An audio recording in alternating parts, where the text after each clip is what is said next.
మనం షిరిడీకి వెళితే ఆ ప్రజెన్స్ మనం ఫీల్ అవుతాం. ఇక్కడ బాబా గారు ఉంటే ఎలా ఉందో అలాంటి ప్రజెన్స్ మనం అంతా కూడా ఫీల్ అవుతాం. దేని చేత ఫీల్ అవుతాము అంటే బాబా గారి దేహం అక్కడ లేదు, కానీ బాబా గారు అదంతా కూడా నిండి ఉన్నారు, దేహం మాత్రం లేదు. అది ఎలా మనం అర్థం చేసుకోవచ్చు అంటే కనుక ఇప్పుడు మన మూన్ ఉంది. మూన్ ఏంటి? ఇట్స్ ఎ డెడ్ ప్లానెట్ అని చెప్పాను. అంటే మూన్ మీద ఒకప్పుడు ఎగ్జిస్టెన్స్ అనేటువంటిది ఉంది, లైఫ్ అనేటువంటిది ఉంది. ఇప్పుడు మూన్ మీద లైఫ్ పోయింది, కానీ అంత మాత్రాన మూన్ ఏమి పని చేయకుండా అలా ఉందా? మన భూమికి అందివ్వాల్సినటువంటి రేస్ అనేటువంటివి అందిస్తోంది కదా, మన భూమి మీద ప్రభావం అనేటువంటిది చూపిస్తోంది కదా. మరి దానికి డెడ్ ప్లానెట్ అన్నారు అంటే ఏంటి? మనిషి చనిపోయాడు అని అర్థం. ఇంకా మనకు బాగా అర్థం అవ్వాలి అంటే మనిషి చనిపోయినటువంటి వాడు మన మీద ప్రభావం ఎలా చూపిస్తాడు అంటే యాక్టివ్ ఇంటెలిజెన్స్ అనేటువంటిది లేదు, కానీ విల్ ఆస్పెక్ట్ అనేటువంటిది ఉంటుంది కదా, తద్వారా ఈ ప్రభావం అనేటువంటిది ఉంటుంది. సో మూన్ మన ఎర్త్ మీద it is showing its reflections. And it is a dead planet. How it is showing its reflections అంటే dead planet with respect to the matter, but with respect to other things will aspect it is giving the reflections and it is giving the rays that it is receiving from the sun. So ఈ విధంగా ఈ will aspect అనేటువంటిది పనిచేయడం వలన మనకి ఈ భౌతికమైనటువంటి పదార్థము అనేటువంటి దాంట్లో అది ఎన్నాళ్ళు అది పట్టి ఉంచాలనుకుంటుందో అన్నాళ్ళు పట్టి ఉంచుతుంది. ఎప్పుడు ఈ భౌతిక దేహం అక్కర్లేదని అనిపిస్తుందో అప్పుడు వదిలేస్తుంది. అప్పుడు ఈ భౌతిక దేహం వెళ్ళిపోతుంది, లేదా ఈ సోలార్ సిస్టమ్ వెళ్ళిపోతుంది, లేదా ఈ ప్లానెట్ వెళ్ళిపోతుంది. ఇప్పుడు సర్కిల్ ఇదే, ఈ యాటమ్ వెళ్ళిపోతుంది, ఇంతే. ఇవి వెళ్ళిపోయినా కానీ ఆ విల్ ఆస్పెక్ట్ ఈ మ్యాటర్ అనేటువంటిది పట్టి ఉంచడం అనేటువంటిది, ఈ లవ్ అనేటువంటిది పనిచేయడం వల్ల ఎప్పుడైతే అది if it decides to leave it leaves. అది ఎలాగో ఈ విషయం, అది విషయం. సో ఈ రకంగా అయితే the entire world of heaven is a vast sphere revolving slowly, అది చెప్పాను మనకి. ఇదంతా కూడా మొత్తం the entire number of constellations and of universes contained within it are revolving. ఇవన్నీ కూడా ఈ నక్షత్రాలు మీకు కనబడేవేవి కూడా దే ఆర్ నాట్ స్టేషనరీ. అవి మనం చూడడానికి ఆకాశంలో అవి కదలట్లేదు కదా అని మనం అనుకుంటే అవి కదలట్లేదు అని అనుకోవద్దు. మనకి ఒక కొన్ని వేల సంవత్సరాలు పడుతున్నాయి అదొక రౌండ్ కొట్టడానికి అనుకోండి. మనకేం తెలుస్తుంది? మనం 500 సంవత్సరాలు అప్పుడు చూసినప్పుడు ఇక్కడ ఉంది, ఇప్పుడు చూసినప్పుడు ఇక్కడ ఉందంటే ఇట్లా కాదు, మనకి అర్థమయ్యేది కాదు అది. అందువల్ల ఏంటంటే ఇవన్నీ కూడా they are all keep on moving in this space. The entire world of heaven, మొత్తం సృష్టి మీరు చూస్తున్నటువంటి నక్షత్రాలు ఇవన్నీ కూడా revolving slowly like a stupendous wheel. ఇవన్నీ కూడా ఇలా తిరుగుతున్నాయి. అది జరుగుతున్నటువంటిది ఇక్కడ. అయితే స్పైరల్ సైక్లిక్ మూమెంట్ అనేటువంటిది కూడా నేను చెప్పుకున్నాం. వీటి వల్ల ఏమవుతుందంటే, so to keep the distinction clearly in mind that we're dealing now simply with the inherent characteristics of matter itself and not with matter in cooperation with its opposite. So next మనం చెప్పుకోబోయేది ఏంటంటే the effects of rotary motion. ఈ rotary motion వలన ఏమిటి, దానివల్ల లాభములు మనకి. So మనం ఇందులో అర్థం చేసుకోవాల్సింది ఏంటంటే ప్రతి సెల్ కూడా it is in rotary motion. ఎందుకు అది రోటరీ మోషన్లో ఉంటుంది?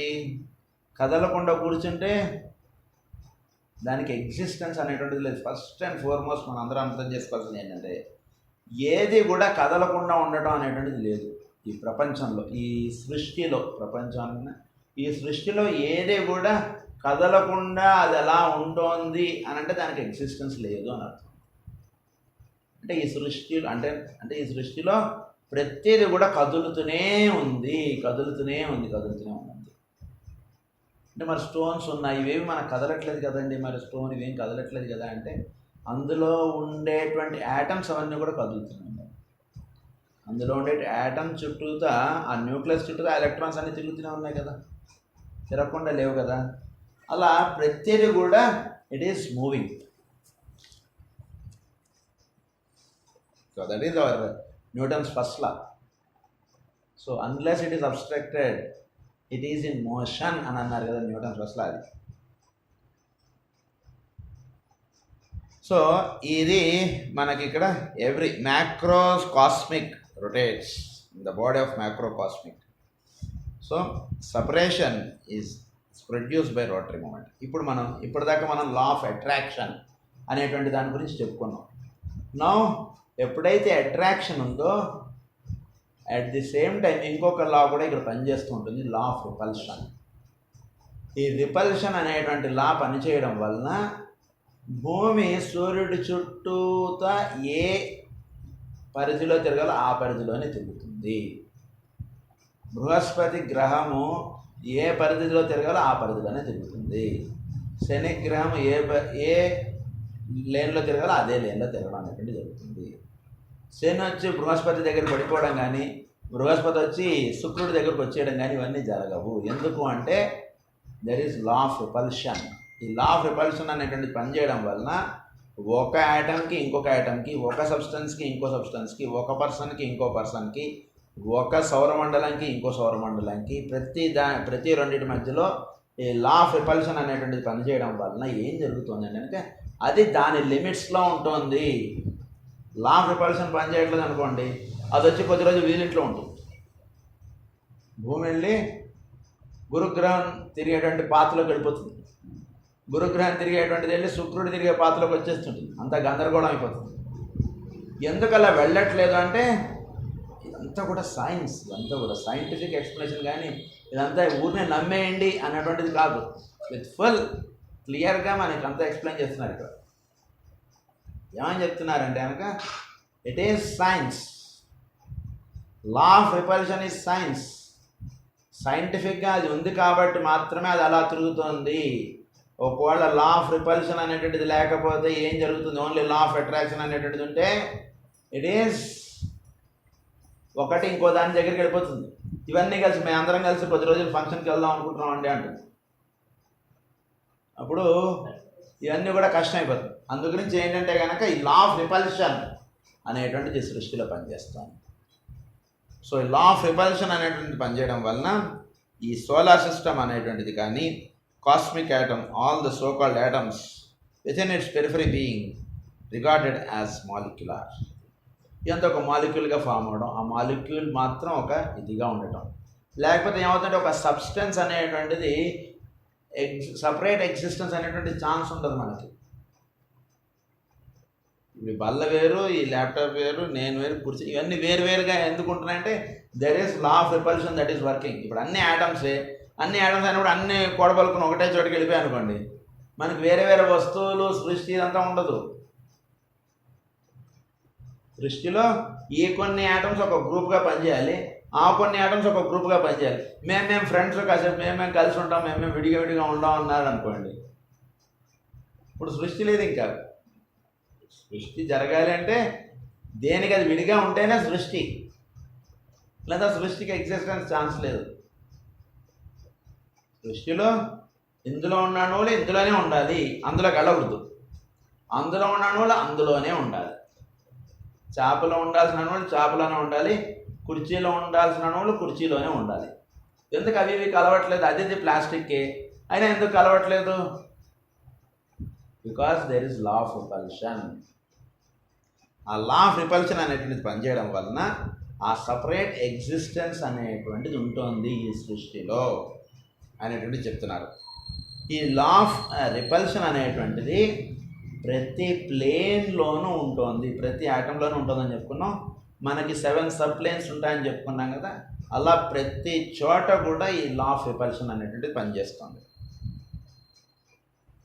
సో ఈ లా of repulsion the 7 planes regards as 7 vast spheres rotating longitudinally within the solar periphery. 7 పొరలుగా ఉంది అని చెప్పుకున్నాం మనం. 7 పొరలుగా ఉన్నటువంటి దానికి ఏ పొర కాపరే, ఏ లెవెల్ ఆ లెవెలే. ఫస్ట్ క్లాస్ వాడు వెళ్ళి నేను 5th క్లాస్లో కూర్చుంటాను, మా అన్నయ్య ఎక్కడున్నాడు కదా అని అంటే కుదరదు. నువ్వు వాడు అన్నయ్య అవ్వచ్చు, ఒకే ఇంటి వాడు అవ్వచ్చు, కానీ మీ స్కూల్కి వచ్చిన తర్వాత వాడి క్లాస్లో కూర్చోవాలి. కానీ నేను మా అన్నయ్య ఒకటే క్లాస్లో కూర్చుంటామనంటే అది ఎలా అయితే కష్టమో టీచర్కి, అలాగే సృష్టిలో కూడా 7 పొరలుగా ఉన్నటువంటివి ఏవి కూడా ఒక పొర వెళ్ళి ఇంకో పొర దగ్గరికి వెళ్ళిపోకూడదు. 7 పొరలు సపరేట్ ఎగ్జిస్టెన్స్ అనేటువంటిది మెయింటైన్ అవుతూ ఉండాలి. మెయింటైన్ అవ్వాలంటే ఎలా అవుతుంది మెయింటైన్ అంటే కనుక రెండింటి మధ్యలో లా ఆఫ్ రిపల్షన్ అనేటువంటిది ఉండడం వలన ఇది మెయింటైన్ అవుతుంది, లేకపోతే మెయింటైన్ అవ్వదు. ఇది వాళ్ళ ఇంటికి వెళ్ళిపోతుంది.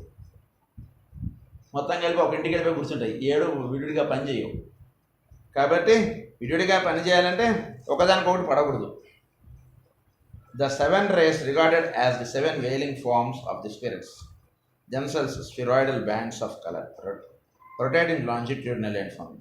అయితే ఇక్కడ 7 సబ్ ప్లేన్స్ అనేటువంటి చెప్పాను మీకు.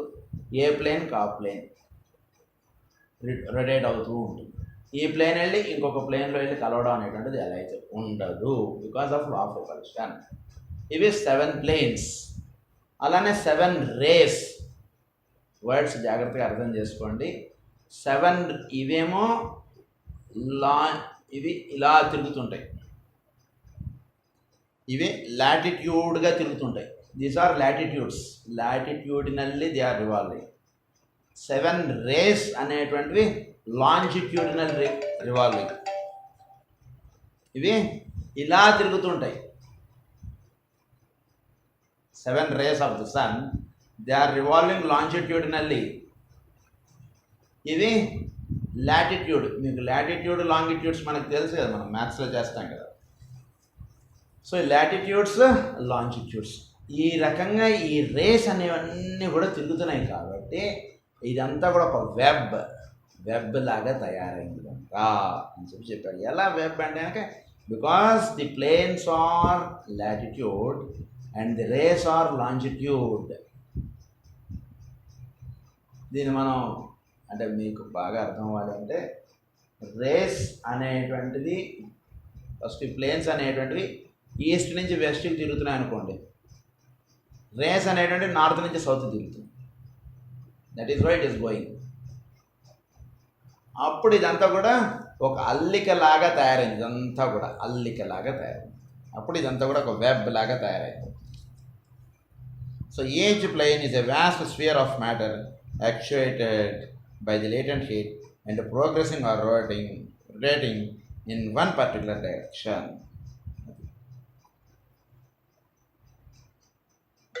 సో ఇవి ఏమవుతున్నాయంటే కనుక ఈచ్ రే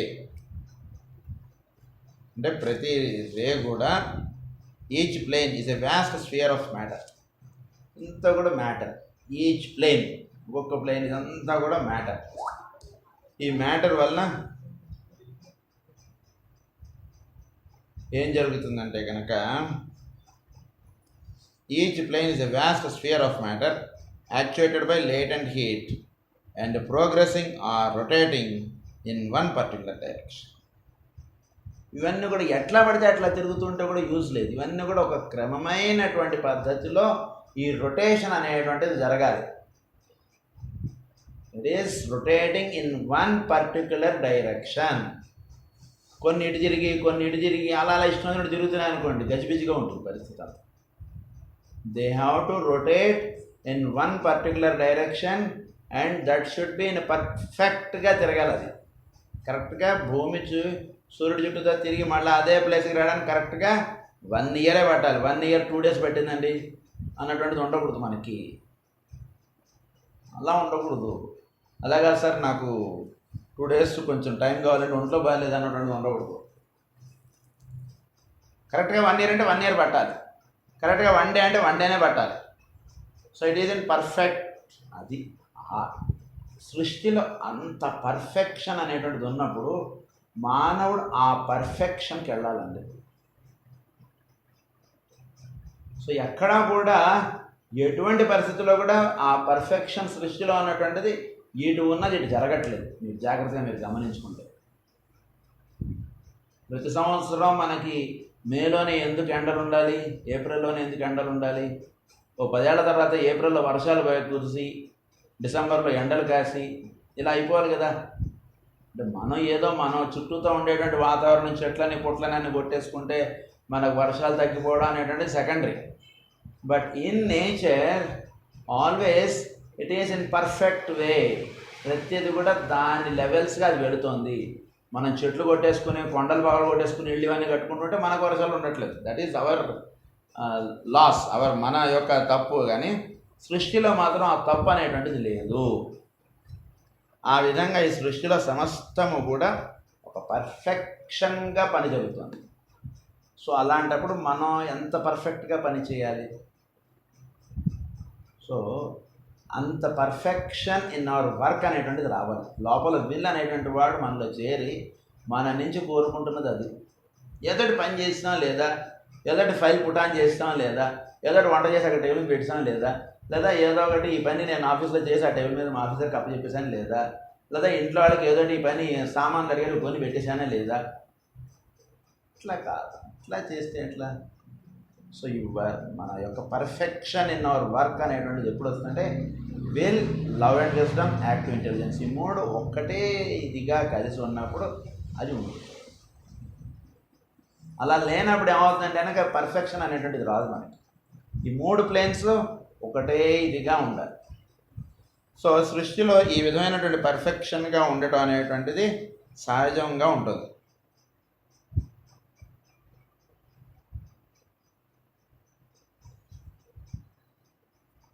సో ఇవన్నీ కూడా ఈ రేస్ అనేటువంటివి ఎప్పుడు కూడా ఈ ప్లేన్స్కి ఆపోజిట్గా ఇవి తిరుగుతున్నాయి. ఇది మనం బాగా అర్థం చేసుకోవాలి. రేస్ అనేవి ఎప్పుడు కూడా ఈ ప్లేన్స్కి ఆపోజిట్గా ఉంటున్నాయి. ప్లేన్స్ అనేటువంటి రేస్కి ఎప్పుడు ఆపోజిట్గా ఉంటున్నాయి ఈ రొటేషన్లో. So the planes rotate from east to west, the rays rotate from north to south. అంటే ఇక్కడ east to west, north to south అంటే ఇక్కడ ఈస్ట్ వెస్ట్ నార్త్ సౌత్ ఈ రేస్కి వీటికి ఉన్నాయని కదా అర్థం. ఆ విధంగా భిన్నంగా తిరుగుతున్నాయని మాత్రమే అర్థం కాదు. అంటే ఈస్ట్ నుంచి వెస్ట్కి ఇవి వెళ్తున్నాయా లేదంటే ప్లేన్స్ అనేటువంటిది మనం చూసుకోవడానికి కాదు, మనకు అర్థం అవ్వడానికి అలా చెప్తున్నాం అంతే. ఇక్కడ ఈస్ట్ నుంచి వెస్ట్ అనేటువంటిది అంటే ఈ డైరెక్షన్ ఎటుంటే దాని డైరెక్షన్ ఇలా ఉందండి అంటే ఒక వెబ్ అనేటువంటిదిగా ఉంది సృష్టి అంతా అని మనకు తెలియజెప్పడానికి అలా చెప్తున్నారు ఇక్కడ. సో ఈ రకంగా from the point of view of the totality of the rays and planes there is no north south, అది ఇవేవి లేవు.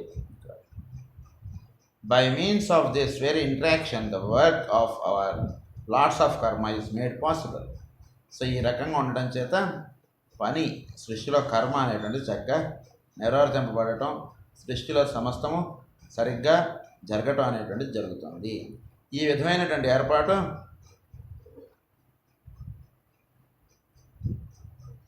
అయితే ఈ రకంగా ఈ రొటేషన్ అనేటువంటిది ఎలా సాధ్యమవుతుంది అంటే because of the latent heat. ప్రతి దాంట్లోనూ ఉన్నటువంటి లేటెంట్ హీట్ వల్ల మాత్రమే ఈ విధమైనటువంటి రొటేషన్ అనేటువంటిది జరుగుతుంది. లేకపోతే ఇక్కడ రొటేషన్ అనేటువంటిది అవకాశం లేదు. సో ఇది ఈ రకంగా రొటేట్ అవుతుంది అంటే దానికి ఏంటంటే ఒకటే లోపల లేటెంట్ హీట్ ఉంది. ఇవి ఈ పాయింట్స్ మనం మర్చిపోకూడదు. So all these spheres conform to certain rules. వీటన్నిటికీ కూడా they are following their rules. ఇది ఈ రకమైనటువంటి రూల్స్ ఫాలో అవడం చేత అవి ఈ రకమైనటువంటి రొటేషన్ అనేటువంటిది జరుగుతుంది. Next is momentum. ఏంటి మొమెంటమ్ అంటే కనుక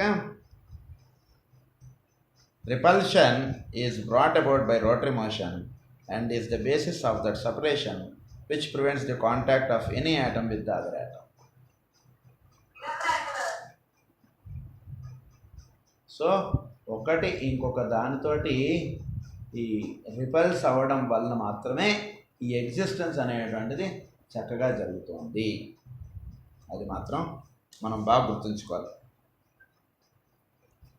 అయితే ఈ మూమెంటం అనేటువంటిది ఎలా తయారవుతుంది? Spirit and matter which is characteristic of manifestation, one aspect working under the law of attraction and other govern by the law of repulsion. So ఈ విల్, మ్యాటర్ ఈ రెండింటి మధ్యలో ఎగ్జిస్ట్ అవుతున్నటువంటి లా ఏంటి? Law of attraction. ప్రతి ఆటంలోనూ, ప్రతి మనిషిలోనూ, ప్రతి ఎర్త్లోనూ, అది ప్రతి గ్రహంలోనూ, సూర్యుడిలోనూ, వీటన్నిటిలోనూ ఈ లా ఆఫ్ అట్రాక్షన్ అనేటువంటిది పనిచేయడం వలన అది అలా ఎగ్జిస్ట్ అవుతుంది. At the same time law of repulsion అనేటువంటి పనిచేయడం వలన అది ఇంకొక దాంతో ఓవర్లాప్ అయిపోకుండా ఉంటుంది. దేని పనిలో అది ఉంటుంది. ఇది మనం బాగా అర్థం చేసుకోవాలి. It is a destruction of form and not of matter itself. So what it is doing, the law of repulsion. అయితే ఈ అట్రాక్షన్ అనేటువంటి చెప్పాను మీకు, వీళ్ళకి మ్యాటర్కి అట్రాక్షన్ ఎన్నాళ్ళు ఉంటుంది ఉంటుంది ఉంటుంది ఉంటుంది ఉంటుంది అంటే స్లోగా రెసిస్టెన్స్ అనేటువంటి తగ్గిపోవడం, లీస్ట్ రెసిస్టెన్స్ అనేటువంటిది వచ్చేటప్పటికి లోపల ఉండేటువంటి వాడికి ఇంకా చాలే అని అనిపించేంత వరకు ఈ రకమైన ఎగ్జిస్టెన్స్ అనేటువంటిది వస్తుంది. లా ఆఫ్ అట్రాక్షన్ అనేటువంటి పనిచేస్తుంది.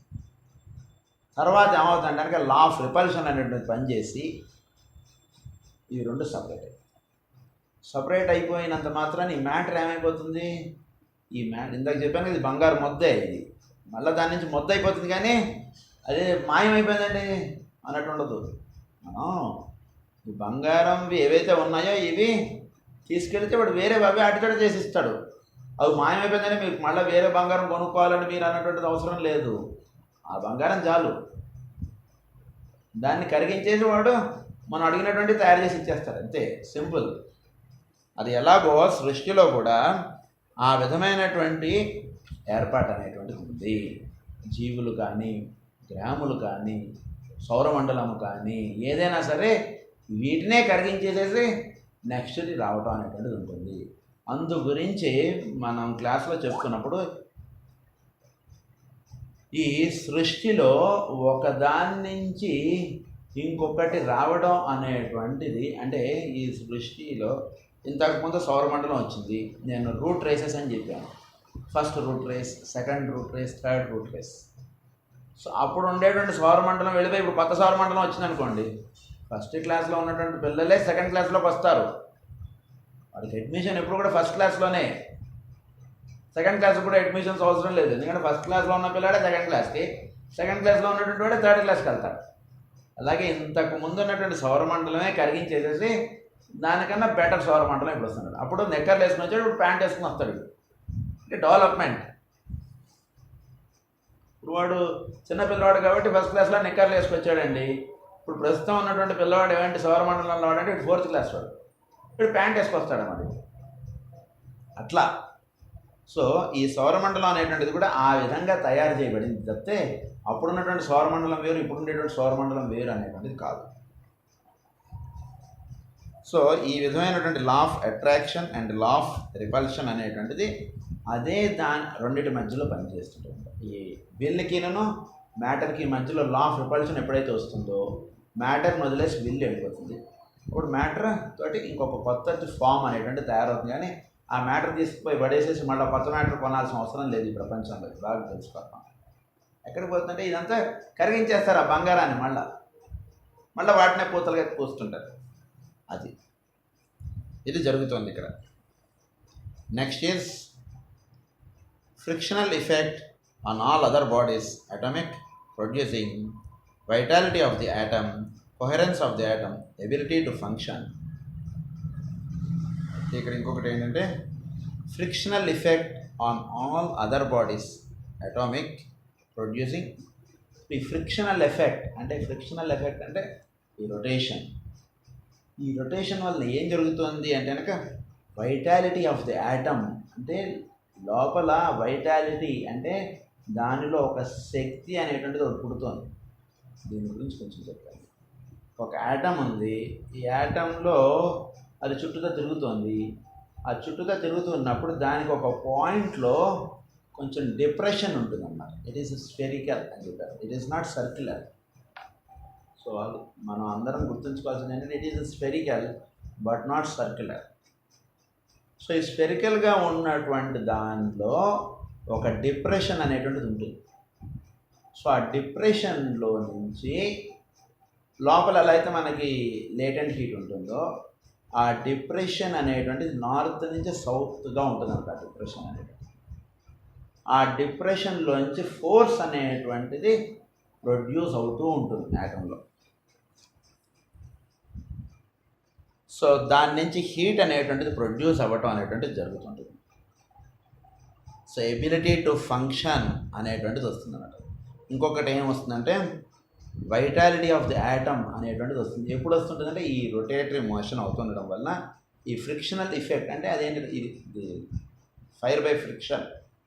దీనివల్ల ఏమొస్తుందంటే కనుక అది తిరుగుతూ ఉండడం వలన దాని యొక్క శక్తి అనేటువంటిది, ఆ నీరసించుకోవడం అనేటువంటిది కాదు, దానిలో ఆ శక్తి అనేటువంటిది మెయింటైన్ చేయబడుతుంది. అది తిరుగుతుంటే దానిలో శక్తి అనేటువంటిది ఎప్పుడు కూడా ప్రొడక్షన్ అవుతుంది.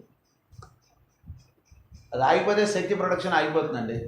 అంటే మనకు బాగా అర్థం అవ్వాలంటే మనం పనిచేయడం అనేసి మన డబ్బులు రావు చూసారా, అట్లా అది తిరుగుతూ ఉంటే దానిలో ఎప్పుడు కూడా ఎనర్జీ ప్రొడక్షన్ అనేటువంటిది ఉంటుంది. వర్క్ చేస్తుంటే ఎనర్జీ ప్రొడక్షన్ అనేది. దీన్నే మాస్టర్ గారు ఏమంటారంటే వర్క్ ఈజ్ లివింగ్ అంటారు. వర్క్ ఈజ్ లివింగ్ అని రాస్తారు. అంటే ఏంటి వర్క్ ఈజ్ లివింగ్? ఎట్లా వర్క్ ఈజ్ లివింగ్ ఏంటంటే నువ్వు వర్క్ చేస్తుంటే అదే నీకు లైఫ్ ఎగ్జిస్టెన్స్ కారణంగానే అదే నీకు ఎగ్జిస్టెన్స్. నువ్వు వర్క్ చేయకుండా పడుకుంటానంటే అంటే పడుకోవడం అనేటువంటిది లేదురా నాయన ప్రపంచంలో అని చెప్తారు. There is no rest for earth, there is no rest for sun, there is no rest for atom, there is no rest for animal. మన ఇంట్లో కుక్కలు ఉన్నాయి. ఈరోజు నేను రెస్ట్ తీసుకుంటానంటే కుక్కని మనం ఊరుకుంటామా? సండే అయినా సరే దాన్ని అది దొంగడు రాకుండా చూడాల్సిన బాధ్యత దాందే కదా మన ఇంట్లో ఉన్నటువంటి కుక్కకి. మరి మా హ్యూమన్ బీయింగ్కి ఎందుకు రెస్ట్? సో మనం 10 మంది మనం నిర్ణయం చేసుకుని ఈరోజు నేను పని చేయను అని అంటే నీ ఇష్టం ఉంటుంది. ప్రకృతిలో మాత్రం అది లేదు. వర్క్ ఈజ్ లివింగ్ అన్నారు మాస్టర్ గారు దాన్ని. సో అందువల్ల ఏంటంటే వెనక so vitality of the atom అనేటువంటిది ఎప్పుడూ అది అలా ఫ్రిక్షనల్ ఎఫెక్ట్ తోటి అలా ప్రొడ్యూస్ అవుతూ ఉంటుంది. దానిలో నిరంతరం అది మన నాసిక్లోంచి ఆ నీళ్లు తీస్తుంటే నీళ్ళు వస్తూనే ఉంటాయి చూసారా మీకు, త్రయంబకేశ్వరాలు. అలా ఇది ఆ తిరుగుతుండడంతో దానికి ఎప్పుడు ఎనర్జీ ప్రొడక్షన్ అనేటువంటిది అవుతూ ఉంటుంది. అది యూనిట్ ఆపేస్తే మనకి ఎలా అయితే కరెంట్ ప్రొడక్షన్ అనేటువంటిది ఆగిపోతుందో అలాగే యాటమ్ అనేటువంటి తిరగడం ఆగిపోతే దానిలో ఎనర్జీ అనేటువంటిది ఆగిపోతుంది. So that is the vitality of the atom అనేటువంటి వస్తుంటుంది. కోహెరెన్స్ ఆఫ్ ది యాటమ్ అది ఒక పట్టించడం. ఎబిలిటీ టు ఫంక్షన్, అది ఏదైనా ఒక ఫంక్షన్ చేయాలంటే ఆ రొటేషన్ అనేటువంటిది ఉంటేనే ఆ ఫంక్షన్ అనేది ఉంటుంది. అందుగురించి రొటేషన్ అనేటువంటిది దానికి సృష్టి మొత్తం కూడా రొటేషన్ మీద ఉందండి. అందుగురించి ఆయన చక్రం పట్టుకుంటున్నాడు, ఆ చక్రం తిరుగుతున్నాడు అనేటువంటిది అన్నారు. మొత్తం కూడా ఆయన చుట్టూతో తిరుగుతోంది అనే దానికి సింబల్గా విష్ణుమూర్తి చేతిలో చక్రం ఎందుకు పెట్టారు ఆయన చేతులు అంటే because everything is in rotation. Existence is possible only when there is rotation. ఆ రొటేషన్ కూడా ఇష్టం వచ్చినట్టు చేయకూడదు. ఈరోజు కరెక్ట్గా ఎన్నింటికి సూర్యోదయం ఏందో రేపు అన్నింటికి సూర్యోదయం అవడమే ఈ రొటేషన్లో. Otherwise there is no existence. కరెక్ట్గా అదే సెకండ్స్, ఈ మినిట్కి 60 సెకండ్స్ వచ్చి నెక్స్ట్ మినిట్కి 70 సెకండ్స్ వచ్చేటట్టుగా పెడితే ఆ వాచ్ వద్దు సార్ మాకంటాం మనం ఏమంటాం, పర్లేదు ఇది తక్కువకి ఇస్తాను సార్ తీసుకోండి అన్నాడు అనుకోండి వాడు. దానికన్నా ఇది తక్కువ రేట్ సార్, ఇందులో ఏంటంటే మీకు 60 సెకండ్స్కి ఒక రౌండ్ కొడుతుంది, ఈ గడియారం 70 సెకండ్స్ కానీ 65 కానీ 35 కానీ అలా కొడుతుంది అన్నాడు అనుకోండి, వాడు ఫ్రీగా ఇస్తానా మనం పెట్టుకోం. ఎందుకు పెట్టుకోం? అలా ఇష్టం వచ్చినట్టు ఉంటే దానికి ఎగ్జిస్టెన్స్ లేదు. గడియారం ఒకసారి 30 సెకండ్లకు ఒక రౌండ్ కొట్టేసింది, ఇంకోసారి 70 సెకండ్లకు కొడుతుంది, ఇంకోసారి 80 సెకండ్లకు కొట్టింది, ఇంకోసారి ఇలా ఇష్టమైనట్టు కొడుతుంది అనుకోండి అది రౌండ్. దాన్ని ఎట్లా దానికి ఆ గడియారంకి ఎగ్జిస్టెన్స్ లేదు. గడియారంకి ఎగ్జిస్టెన్స్ ఎప్పుడు అది కరెక్ట్గా ప్రతి నిమిషం కూడా 60 సెకండ్స్ కరెక్ట్గా అవ్వాలి, అప్పుడే గడియారంకి ఎగ్జిస్టెన్స్. సిమిలర్లీ సృష్టి మొత్తం కూడా అదే విధంగా ఉందండి. అంటే మన యొక్క ఆస్పెక్ట్ పక్క పెడదాం కాస్త, హ్యూమన్ బీయింగ్ ఆస్పెక్ట్ అక్కడ. సో అప్పుడు మనకి ఎగ్జిస్టెన్స్ అనేటువంటి చక్కగా ఉంటుంది. లేకపోతే ఏమవుతుందంటే సృష్టిలో అంటే శృతి అంటారు దాన్ని, సంగీతం పడాలంటే కరెక్ట్గా వాళ్ళకి తాళం కరెక్ట్గా ఎక్కడ పడాలి అక్కడ స్టార్ట్ అవ్వాలి, ఎక్కడ ఆగాలో అక్కడ ఆగాలి, అదని శృతి. సో సృష్టి మొత్తం కూడా ఈ శృతిగా ఉంటుంది. దానిలో అపశృతిగా మానవుడు ఉంటే కనుక వాడిని పక్కకి వెళ్ళిపోతాడు. శృతిగా ఉన్న చోట వాళ్ళందరూ చూడండి, మిలిటరీ వాళ్ళు నడుస్తుంటే కరెక్ట్గా అందరూ కలిసి 1000 మంది నడుస్తున్నా కాలు ఒకటేసారి లేపుతారు, ఒకటేసారి పెడతారు. మళ్ళీ ఒకటేసారి చెయ్యాలి అంటారు, ఒకటేసారి చెయ్యాలి. సో ద హోల్ ఎవ్రీథింగ్ మీరు ఏది చూసినా సరే సిస్టమాటిక్ అనేటువంటి దాని మీదే ఉంది మొత్తం. ఒకడు పొరపాటున కొంచెం 1 ఇంచు తేడా వచ్చినా వాడి పని అయిపోతుంది అంతే. కరెక్ట్గా ఇట్లా లేపాలి, కరెక్ట్గా చెయ్యాలి పెట్టాలి. కరెక్ట్ అదేముంది సార్ డ్యూటీ మెయిన్ గన్ను పెట్టి కాల్చునే కదంటే నచ్చింది నువ్వు వెళ్ళిపోదు అంతే, ఉండదు అంతే. వాడు కాలు ఎట్లా లేపాలి అట్లానే లేపాలి, చెయ్యి ఎప్పుడు లేపాలి అప్పుడే లేపాలి, ఎంతవరకు లేపాలి అంతవరకే లేపాలి. వీడు పొడుగ్గా ఉన్నాడు కాబట్టి వీడు ఎక్కువ లేపడం, వీడు పొట్టిగా ఉన్నాడు కాబట్టి కొంచెం లేపడం, ఇవన్నీ ఏం కుదరదు. కరెక్ట్ యాంగిల్ అంతే. సో అది సృష్టి అంటే అంత పర్ఫెక్షన్గా ఉంది సృష్టి. సో ఇంత పర్ఫెక్షన్గా మెయింటైన్ అవ్వడానికి మెయిన్ ఏంటంటే కనుక ఈ రోటరీ మోషన్ కరెక్ట్గా అది అలా కరెక్ట్గా తిరుగుతుండడం వల్ల మాత్రమే ఇది జరుగుతోంది. దీని గురించి ఇంకా మనకుంది, వాళ్ళ టైం అయిపోయింది కాబట్టి ఇక్కడ క్లాస్ కంక్లూడ్ చేస్తాను. రేపు దీని గురించి ఇంకా ఫర్దర్గా నేను ఎక్స్ప్లెయిన్ చేస్తాను. Frictional effect on all other bodies అనేటువంటి దాని మీద నేను కొంచెం మాట్లాడేది చాలా ముఖ్యమైనటువంటి టాపిక్. ఇక్కడికి ఆపుతాను. స్వస్తి ప్రజాభ్యః పరిపాలయంతాం న్యాయేన మార్గేణ మహీం మహేశాః గోబ్రాహ్మణేభ్యः శుభమస్తు నిత్యం. లోకాః సమస్తాః సుఖినో భవంతు. లోకాః సమస్తాః సుఖినో భవంతు. లోకాః సమస్తాః సుఖినో భవంతు. ఓం శాంతి శాంతి శాంతి. రేపు క్లాసు ఉండదండి.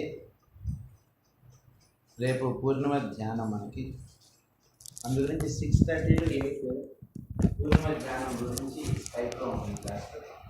ఇదే స్కైప్లో ఇదే వేదభూమి దాంట్లో